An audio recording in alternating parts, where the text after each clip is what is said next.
فرماتے چلے آئے اجمیر معلیٰ میں آ کر کے اور ہندوستان کے مختلف جگہوں پر جا کر آپ نے زندگی کلمہ پڑھا کر مسلمان کیا۔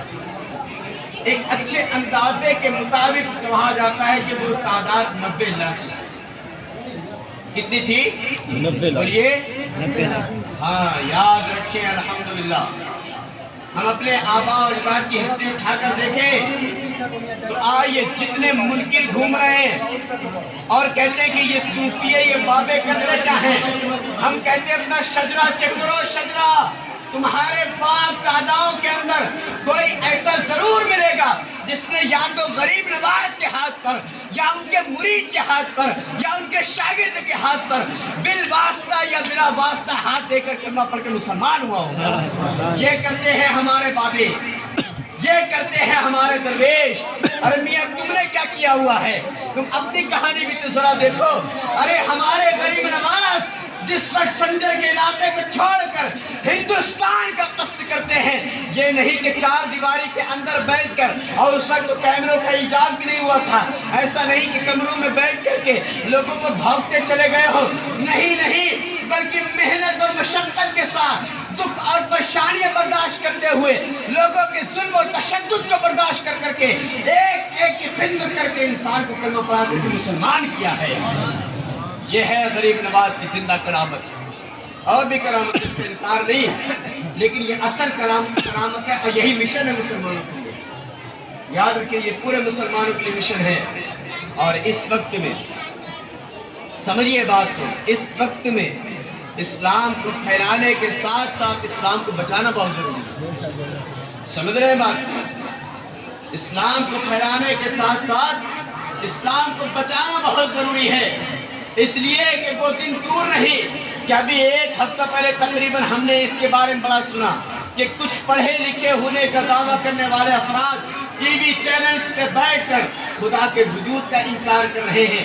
آج یہ وقت آ گیا ہے کہ مسلمانوں کو جو ہے کھڑے ہو کر کے اپنے مذہب اسلام کا دفاع کرنا ہے اور ان کے سامنے اپنے علمی جوہر دکھا کر کے، بلکہ ہر طرح سے کہا جائے اپنے علمی اعتبار سے بھی اور عملی اعتبار سے بھی مسلمانوں کو اپنے خدا کے وجود کو منوانا ہے انشاءاللہ۔ ایسا نہ ہو کہ علم کی خیرات سے ہم محروم ہو جائیں اور صرف رسم و رواج میں پھنس جائیں۔ اگر یہی غفلت کا حال رہا تو یاد رکھیے وہ دن دور نہیں کہ ہمارے آپ کے گھروں میں بھی کوئی ایتھیسٹ بیٹھا ہوگا، کوئی ناستک بیٹھا ہوگا، کوئی دہریہ موجود ہوگا جو خدا کے وجود کا انکار کر رہا ہوگا اور لوگوں کے سامنے بس یہی ہوائی باتیں کری جا رہی ہوگی کہ خدا کو دکھاؤ، خدا اگر ہے تو دکھاؤ، خدا اگر ہے تو ہمیں بتلاؤ۔ یاد رکھیں اس کے بہت سے جوابات دیے جا سکتے ہیں۔ چند ایک باتیں آپ کے سامنے پیش کرتا ہوں۔ امام شافعی رحمۃ اللہ تعالیٰ علیہ نے ایک مرتبہ ایک بوڑھی عورت سے، اس دور کی بات دیکھیے، امام شافعی کے سامنے ایک بوڑھی عورت تھی جو چرخہ کاتا کرتی تھی۔ اس سے کہا کیا تم خدا کے وجود پر اعتقاد رکھتی ہو؟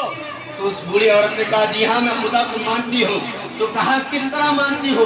کیا خدا ہے یا نہیں؟ تو کہا ہاں میں خدا کو مانتی ہوں، خدا موجود ہے، خدا کا ہونا یقینی ہے۔ تو امام شافعی کہتے ہیں تمہارے پاس اس کی کیا دلیل ہے؟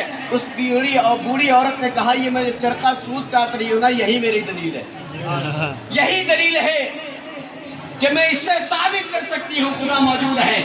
تو کہا کیسے ثابت کرو گی؟ تو بوڑھی عورت نے کہا آپ دیکھ رہے ہیں کہ یہ چرخہ میں کاٹ رہی ہوں، سود کاٹ رہی، چرخہ ہل رہا گھوم رہا ہے، اس کا مطلب یہ ہے کہ اگر میں اسے کھینچنا بند کر دوں تو یہ رک جائے گا۔ اس کا کوئی کھینچنے والا موجود ہے اور وہ میں ہوں کہ میں اسے کھینچ رہی ہوں تبھی یہ پہیہ گھوم رہا ہے۔ اسی طرح سے یہ دن اور رات کی تبدیلی، لیل و نہار کا آنا جانا، وقت کا تبدیل ہونا، موسم کا بدلنا اور صحیح ہو جانا، یہ تمام چیزیں اس بات پر دلالت کر رہی ہے کہ چلانے والا کوئی موجود ہے، ان کا چلانے والا کوئی موجود ہے۔ امام شافعی نے بات کو سنا، آپ نے فرمایا اچھا ٹھیک ہے، چلو یہ تو مان لیا کہ تم نے خدا کے وجود کو تسلیم کر لیا اور دلیل دے دی ہے، اچھا بتاؤ کتنے خدا مانتے ہو، کتنے خدا کے وجود کو تسلیم کرتی ہو؟ اس بوڑھی عورت نے کہا میں ایک خدا مانتی ہوں۔ کتنے خدا ہے؟ وَإِلَٰهُكُمْ إِلَٰهٌ وَاحِدٌ، اللہ نے فرمایا تمہارا خدا، تمہارا معبود ایک معبود ہے۔ تمہارا معبود ایک معبود ہے. وہ فوراً جو ہے امام شافعی ارشاد فرماتے ہیں کہ بتاؤ کتنے خدا کے وجود، کتنے خدا، کتنے معبود مانتی ہو؟ اس بوڑھی عورت نے کہا میں ایک خدا کو مانتی ہوں، میں ایک خدا کو مانتی ہوں. امام شافعی نے فرمایا اس کی کیا دلیل ہے؟ تو وہ بوڑھی عورت کہنے لگی اس کی بھی دلیل میرا یہی طریقہ ہے، اس کی دلیل بھی میرا یہی طریقہ ہے. کہا کیوں، کس طرح سے ثابت کرو گی؟ تو کہا آپ نے دیکھا میں چرخے کو اپنی طرف کھینچتی ہوں تو یہ میری طرف کھینچتا ہوا چلا آ رہا ہے. اگر کھینچنے والے دو ہوتے، ایک ادھر سے کھینچتا کبھی یہ ادھر مڑتا، ایک ادھر سے کھینچتا کبھی یہ ادھر مڑتا، تو حال یہ ہوتا سود کتنا نہیں اور جو ہے کام مکمل نہیں ہوتا، فساد پیدا ہو جاتا. لہذا یہ چرخہ ایک کی طرف گھوم رہا ہے. اس بات کی دلیل یہ ہے کہ اس کے چلانے والا ایک ہے. کائنات کا نظام درم دھرم نہیں ہوا، یہ مکمل طور سے جس طرح خدا نے بنایا تھا آج تک موجود ہے. اس کی دلیل یہ ہے کہ خدا چلانے والا ایک ہے، کوئی اور نہیں. قرآن کہتا ہے لو کان فیہما آلہۃ الا اللہ لفسدتا. اللہ نے فرمایا اگر کئی معبود ہو جائیں، کئی معبود ہو جائیں تو فرمایا یاد رکھو یہ زمین اور آسمان سب کے سب برباد ہو جائیں. اس لیے کہ اس کو چلانے والے کئی ایک نہیں ہو سکتے، صرف ایک. اب میں چند باتیں ایک دو بات عرض کروں، اس کے بعد بس اختتامی طور پر 12-20 ہو گیا، 25 تک سے ختم ہی کرنا تھا. ایک بات، غریب نواز کا مشن ہندوستان ہی نہیں بلکہ پوری دنیا کے اندر اسلام کو غالب کرنا. کیا ہے؟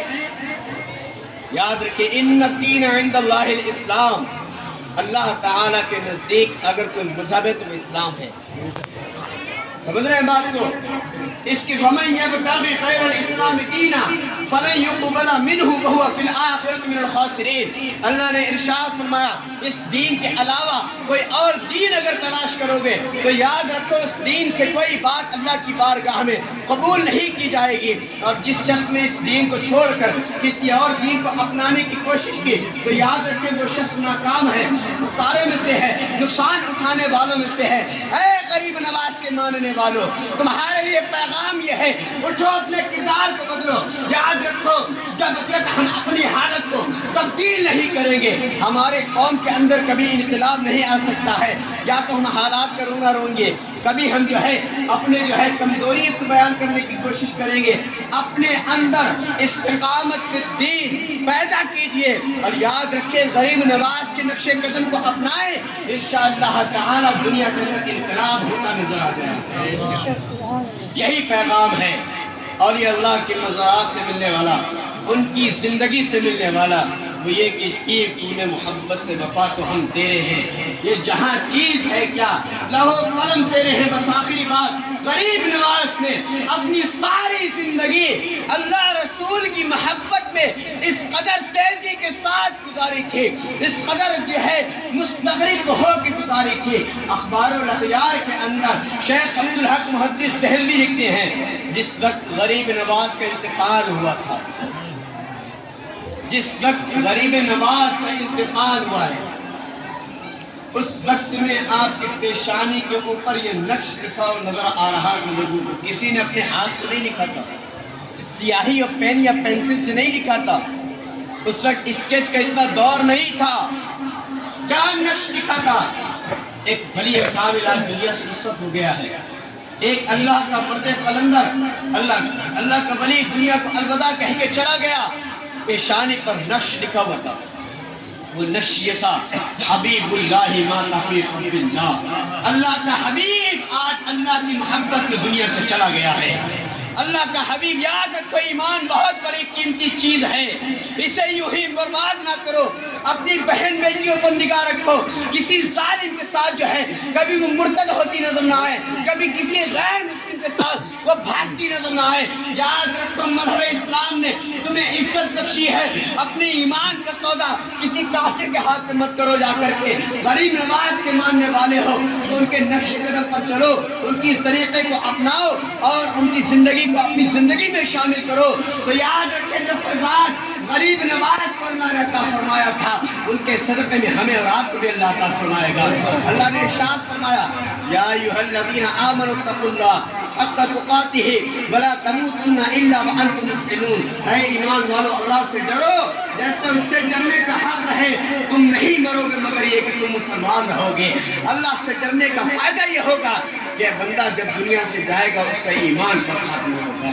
اسی پیغام کو اگر دیکھا جائے تو بریلی کی سرزمین سے امام محمد رضا خان نے بھی دیا تھا، اگر یہ کہا جائے تو غلط نہیں ہوگا، جو اسلام جو دین غریب نواز نے ہندوستان میں پھیلایا تھا، تب اس پر فتنے اٹھے اور مٹانے کی کوشش کی گئی، اسی دین کو بریلی کے مرتے قلندر امام محمد رضا خان نے بچایا ہے اور یہ دنیا کو پیغام دیا ہے، دنیا اس طرح سے جیو، اس طرح سے اپنی زندگی گزارو کہ انہیں جانا، انہیں مانا، نہ رکھا غیر سے کہا للہ الحمد میں دنیا سے مسلمان گیا۔